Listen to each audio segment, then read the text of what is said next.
My name is Sylvia Ash-Bullard, and welcome to TVC 22's bi-weekly news show called the Rockland Bulletin.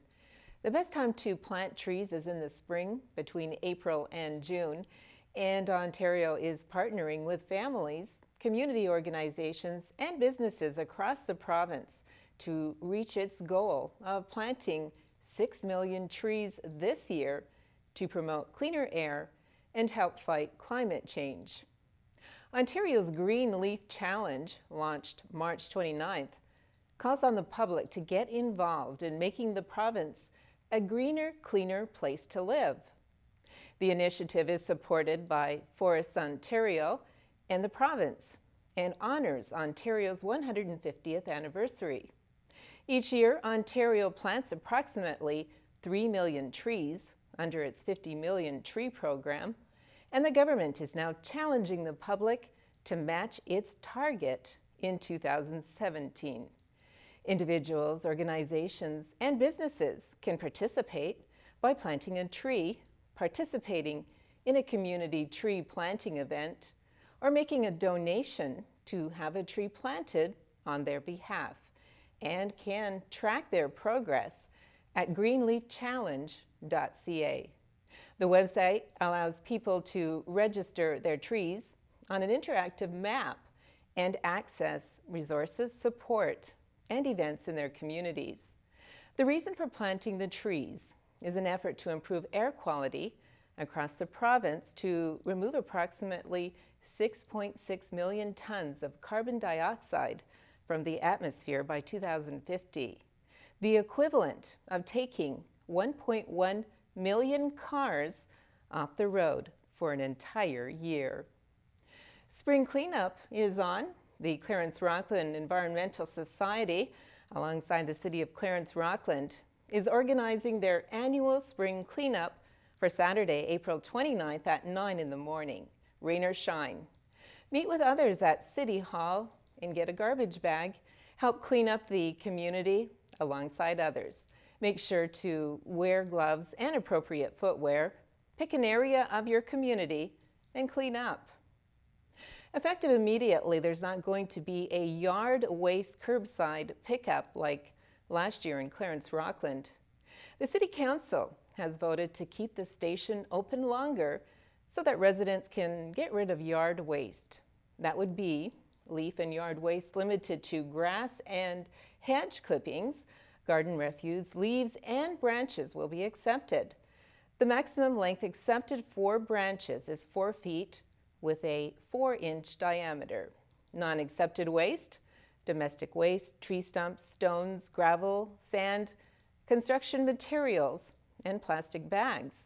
The hours of operations will be from April 29th to November 29th on Wednesdays from 3 to 7 and Saturdays from 8 to 4.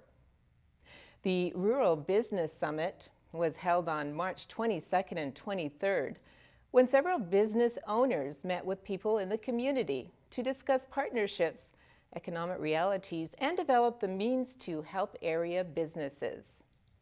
Prescott and Russell's municipalities are actively seeking paid surveyors to conduct interviews and are appealing to the community at large. The reason being, the 8 municipalities of the United Counties of Prescott and Russell are jointly launching the Prescott and Russell Opportunities Project, aimed at maintaining and expanding local businesses and industries.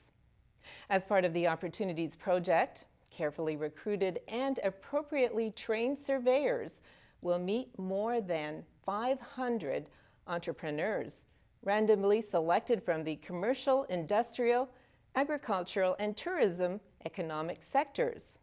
A questionnaire will be used to identify, among other things, the needs, concerns, and opportunities faced by local entrepreneurs doing business in these 4 sectors.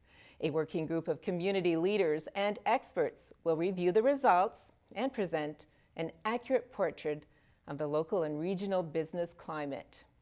Those interested in becoming involved in the project can apply directly via the project's website, opro.ca. The next phase of construction for the O train has gotten underway for the east stations. Progress at Lee's Station include electrical and mechanical rough-ins and work on columns. The installation of porcelain panels and doors, elevator and electrical and shaft work and roofing are ongoing at the Saint Laurent station this week. For the Cedarville station, progress is becoming more and more visible with the installation of glazing on the windscreen at the north end of the station and with ongoing work on stairs.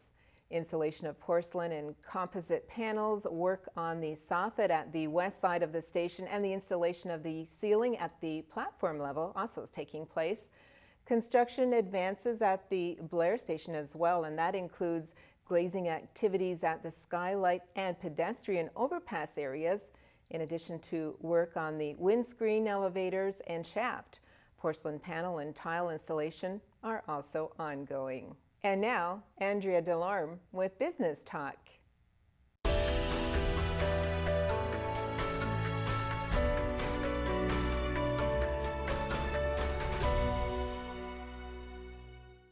Hi, welcome to Business Talk. I am Andrea Delorme from the Clarence Rockland Chamber of Commerce. Let me introduce you to Shawarma Rockland. Hi, who is Shawarma Rockland? So first of all, my name is Ahmed. I'm a owner and chef of the Shawarma Rockland, which a business food offering Mediterranean food, and the specialty is a shawarma. So shawarma is a kind of Lebanese food. We're offering chicken, we're offering beef, salads, sandwiches, all kind of Mediterranean food and grill. Since when are you open? We did open on October 2016, so it's almost 6 months now, and we doing well. So we have a business growing. So far, so good. What makes you different from all the little restaurants in the area? So what makes me different? What makes my place different? So when we talk about food, we talk about chefs, and when we talk about chefs, we talk about touch. So every chef has a special touch. So me, my experience in the kitchen now, I'm graduated in the kitchen since 2001. So that's mean almost 17 years experience. So I have that skill and that level of professionalism to be able to offer the best quality of food. And also with my experience in a lot of places in Ottawa, Gatineau, and here in Rockland too. So I think we push the level of the quality to the top. And here in our place, we're proud to say that we almost made 99% of the things homemade, fresh from the same day. And it's hard job, but we do it, and we do it every day. Why did you choose Rockland to open your restaurant? So me and Rockland, actually, it's kind of a love story. So I get a job here in Rockland like a manager of a restaurant here in 2011, start 2011. And since that time, like I'm traveling from Gatineau because I live in Gatineau. I'm a father of one kid, 3 years old. It's hard, but I'm traveling every day. It's almost 50 kilometers a day, twice. So 100 kilometers traveling, going back. But people of Rockland, they have something special. So they have this kind of family. They're like they have this warm touch, and you don't feel that you work with people. You work with friends. So Mia was attached to this beautiful city. It's small, but it's big from like with the people they live here. So me, I'm just like feel in love with this city, with these people here in Rockland.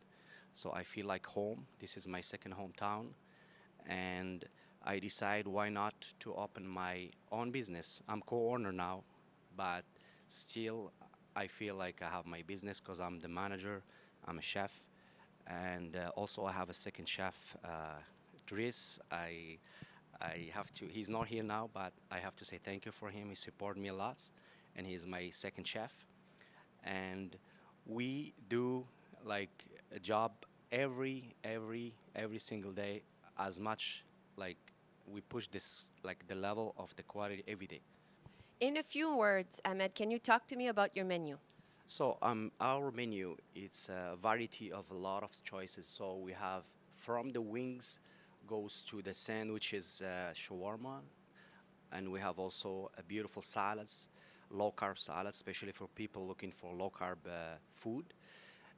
But also we have the family tray can feed like also like almost 5 to 6 people. So we have that challenge to make people eating for less and still have the beautiful food homemade, and we did it here. So you can eat from 4.99 to 50 bucks, depends how many people you want to feed. But the prices are amazing here. Thank you, Ahmed, for taking time to talk to us about your business.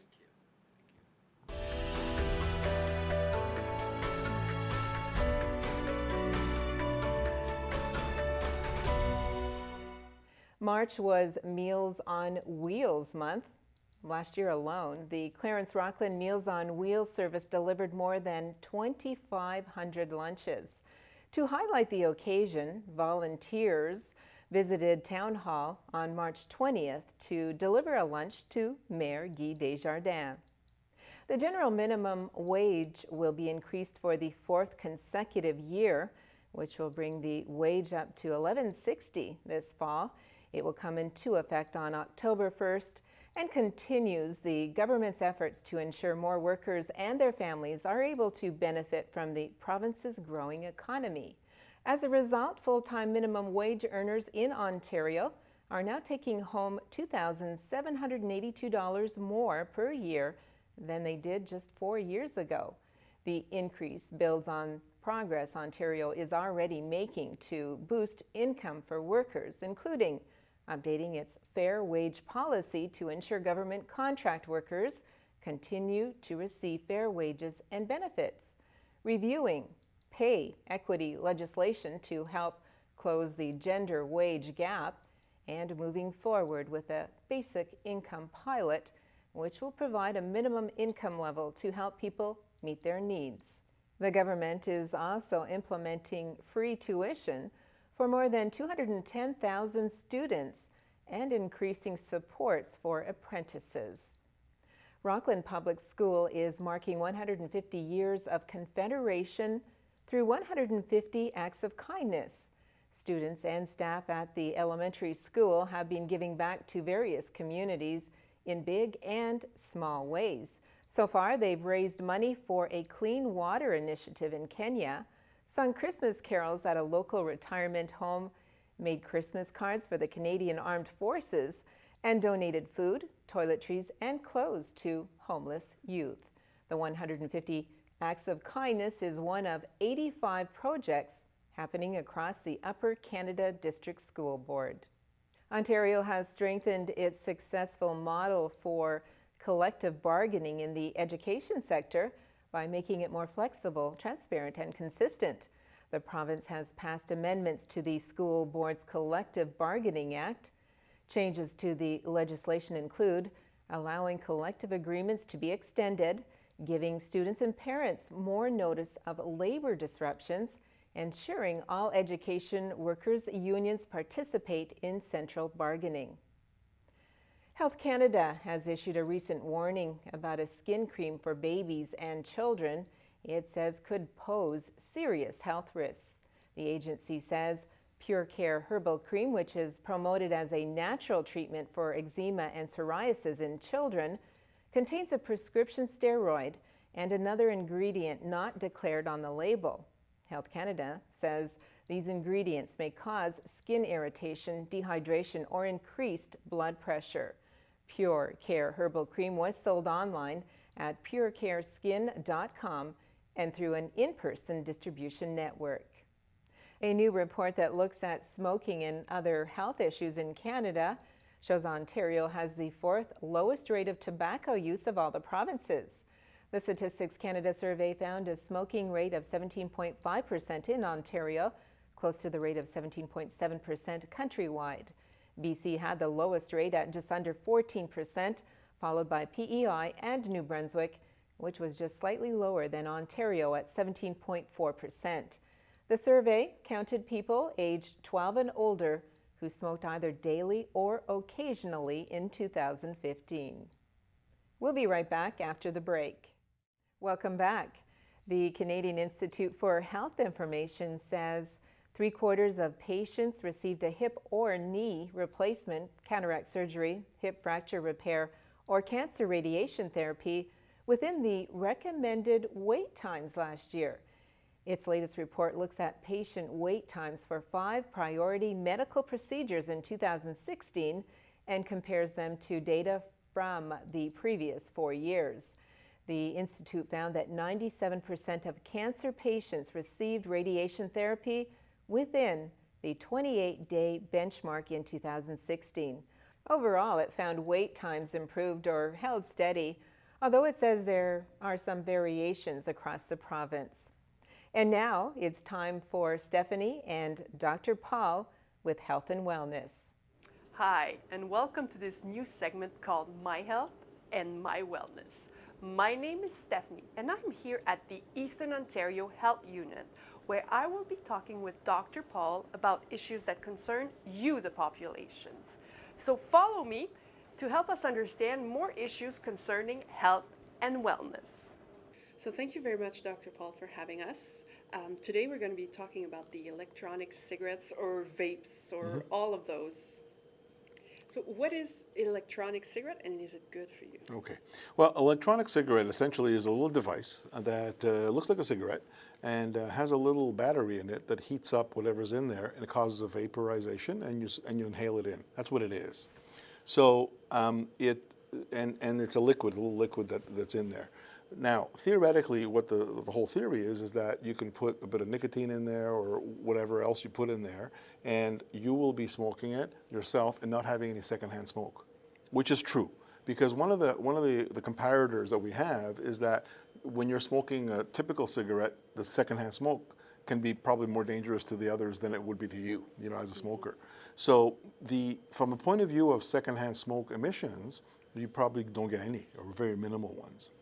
Now, that's not to say that that has no side effects whatsoever or has no problems. And there's 2 schools of thought. The initial school of thought that I had about electronic cigarettes was that you can actually maybe use it better than smoking 100 cigarettes in a week or whatever.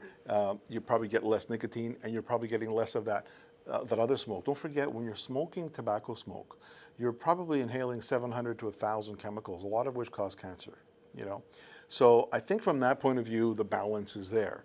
It's not to say that there's no chemicals in the liquid. The liquid has windshield wiper fluid equivalent. So if you drink windshield wiper fluid, it's not good for you, right? So by burning and vapors of windshield wiper fluid, I don't know I think it's going to cause cancer at some point, right?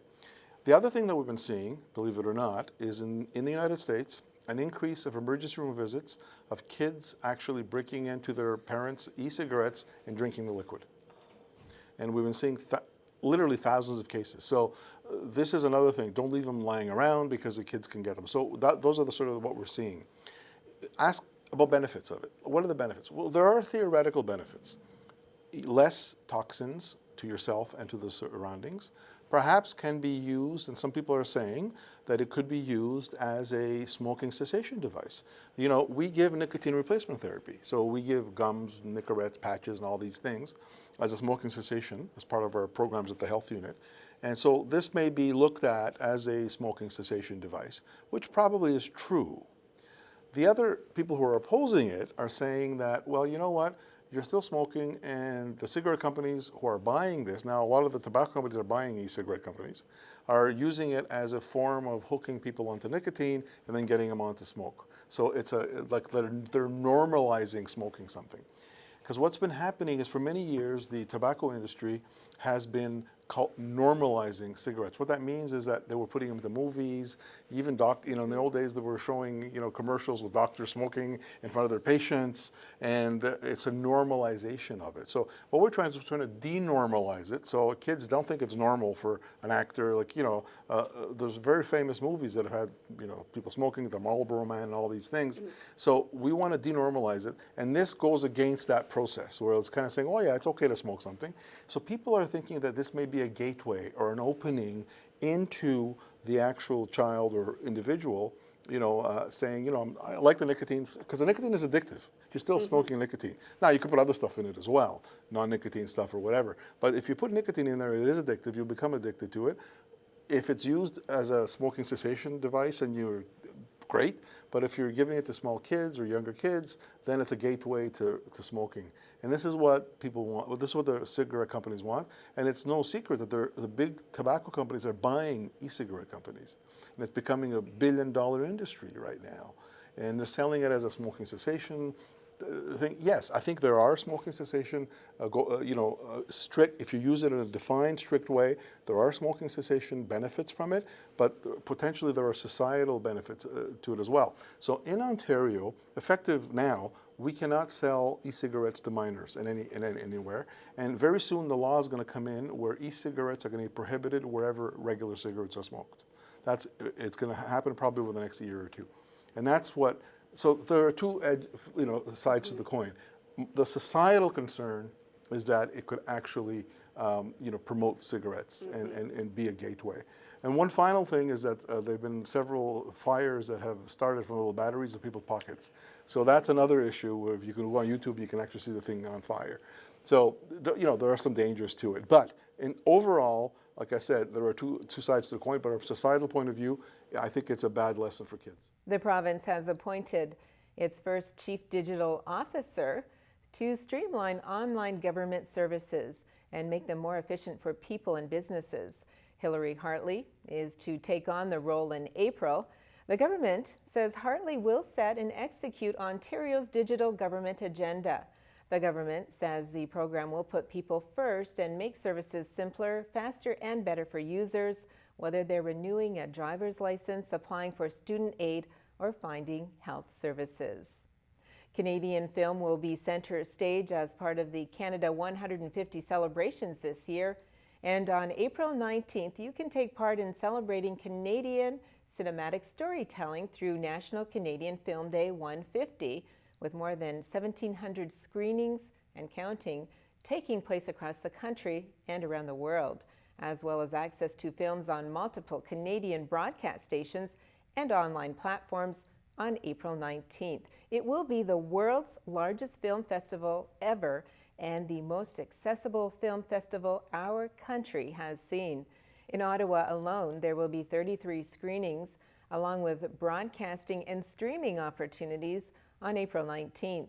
An exclusive pop-up drive-in screening of The Rocket will take place at the National Aviation Museum at Rockcliffe Flying Club, 11 Aviation Parkway. Bob Dylan and his band visit Richcliffe Live at the Canadian Tire Centre on June 29th. Tickets can be purchased by visiting ticketmaster.ca in person or at each of the 10 participating Canadian Tire stores in Ottawa, as well as Place d'Orleans and in the Byward Market. Tickets are $59.50 and $89.50. In local sports, it is registration time for the Rockland United Soccer Team's 2017 season registration, and full payment for the recreational and competitive teams must have been received before April 1st in order to have the early registration fee applied, as all the teams have to be in place by the end of April. Registrations received on or after April 1st are placed on a waiting list in order to allow time to create the teams.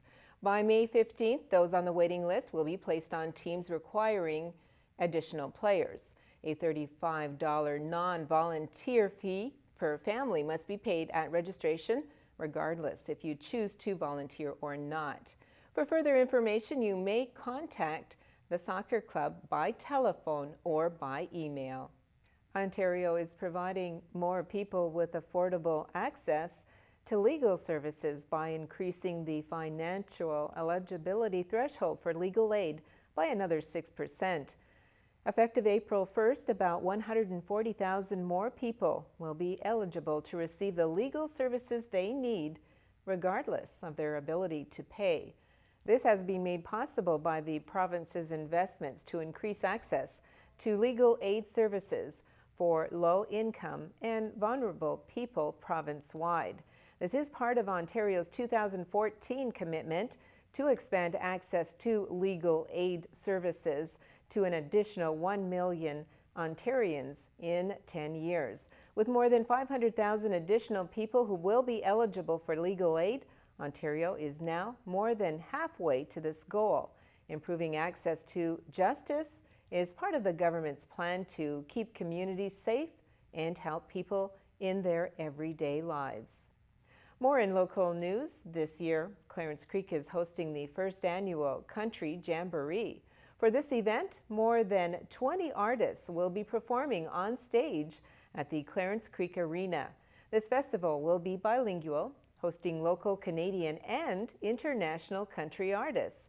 The founder of the event, Michael Eric Hawk, is confident that this event is not to be missed. The Jamboree will be on from the 18th to the 23rd of July with not only music shows but several other activities such as a demolition derby, free camping, bingo night, and much more. Tributes will be offered during the event to Johnny Cash, Dwight Yoakam, and Elvis Presley. Some of the big names to perform at this event are Georgette Jones, Brian Mallory, Tammy Wynette. Tickets will be $55 for the entire week and will be sold soon on the Michael Eric Hawk website. A survey shows that people have widespread concern about the level of funding and care for seniors living in the province's long-term care homes. The questions put out in the study canvassed views on the need for the government to focus on the long-term care sector as a priority and opinions on the areas that need urgent attention within the sector. The survey results send a clear message to government and all parties that more investment is urgently needed for long-term care, says an Ontario director. He says our members and all frontline caregivers are struggling to keep up with increasing care needs and demands, adding caregivers have been proven to positively impact resident care, health outcomes, and safety. We need action now. The survey key findings show that 97% of people agree improving the quality of care in long-term care facilities should be a priority to government. 90% agree long-term care homes need more staff and healthcare outcomes will improve by adding an additional frontline staff. 75% of people agree there is increased risk of violence to residents and staff due to inadequate staffing levels. 70% agree patients requiring long-term care have significantly worse health problems than in the past. I'm Sylvia Ashbullard for the Rockland Bulletin.